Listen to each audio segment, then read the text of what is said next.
Once you have a rig created, you will of course have control items that allow you to interact with the rig, pose it, animate it, and so on. These have a pretty basic layout and colour coding. You have FK control items, by default here, dark blue.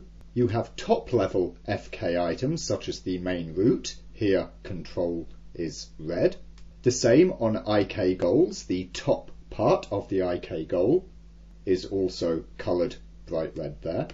You will also get secondary IK controls for some IK systems, which come in as dark red here.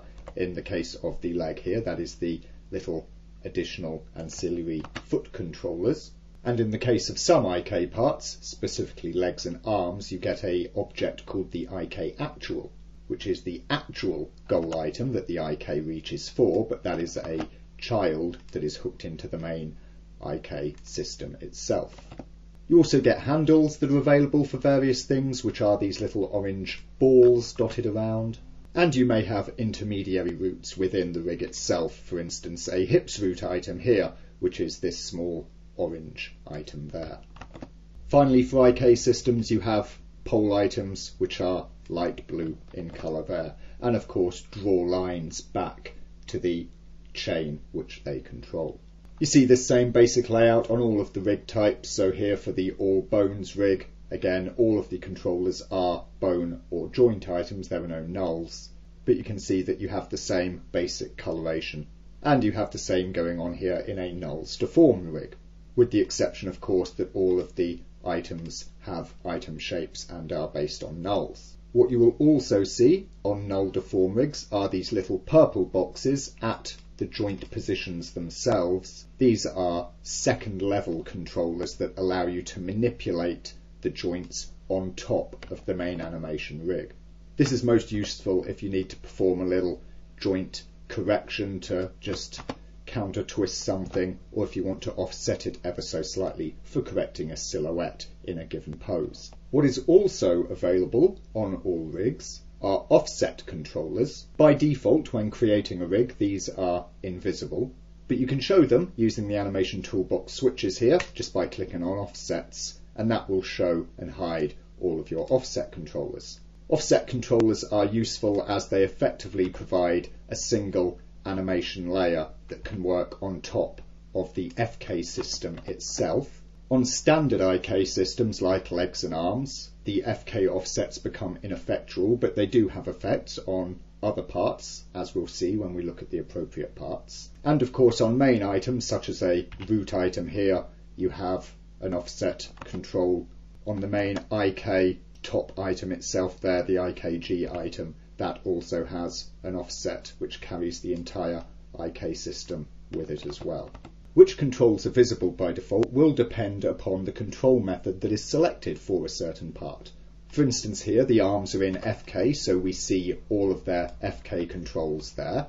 The legs however are in IK, and so their FK controls are hidden away from us. They perform no function and thus are made invisible. But of course in the case of this nulls deform rig we can see that the IK is clearly functioning. It is of course not functioning on these deformed bones, rather it is functioning on control items which are present, just hidden. If we turn off the deformed bones there, and we'll just turn off the deformed control items and the offsets, then we can see which actual controllers are visible for controlling and posing the main rig like this. We see exactly the same thing here on the bone type rigs. Here of course we see that the leg bones are visible. In this case that is not because they are used for control, it is because they are deforming bones. We turn off the deformed bone visibility and just turn on the controller visibility, then we can see that they are in fact hidden. If we hide everything, hide all the controls there, and just turn on bones, then the only bones that are visible in this instance are those which have a deformation effect upon the mesh, or rather those which should be used to have a deformation effect upon the mesh. Being a bones based rig, if we turn on the offsets for instance, we can see that the offsets themselves are bones, but by default they will be set to have 0 strength, and of course you would not want them to have strength, else you would be getting a double deform when operating say the forearm FK and it's offset like that, which you wouldn't be wanting. You might often find that for some rigs there are controls that you don't want to see. For instance, the foot system on a character, as we already pointed out, has these little ancillary controls here for the tiptoe and heel positions and also the IK actual.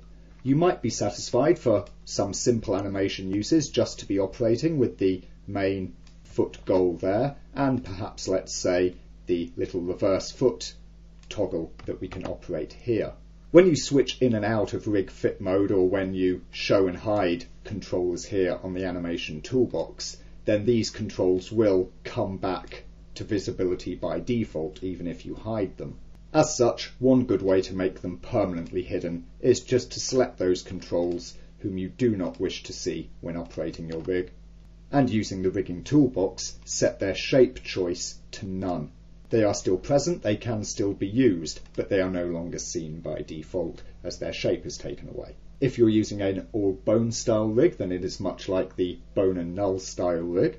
And here, if you are wishing to hide a control item completely, you could simply take its bone icon size and set it to 0. Again, notice that in the all bone rigs here, these extra items also have no strength. And we can isolate just the deforming, mesh affecting bones using the visibility controls in the animation toolbox like this. As such, it's very quick and easy to get to grips with the controls that have been generated for a rig and only see the ones that you want to be operating on. You can also, of course, quickly isolate different selections of those controls for performing different functions during animation or setup as needed. Most especially if you just want to see the deformed bones for very quickly going through them, assigning their weight maps, and so on.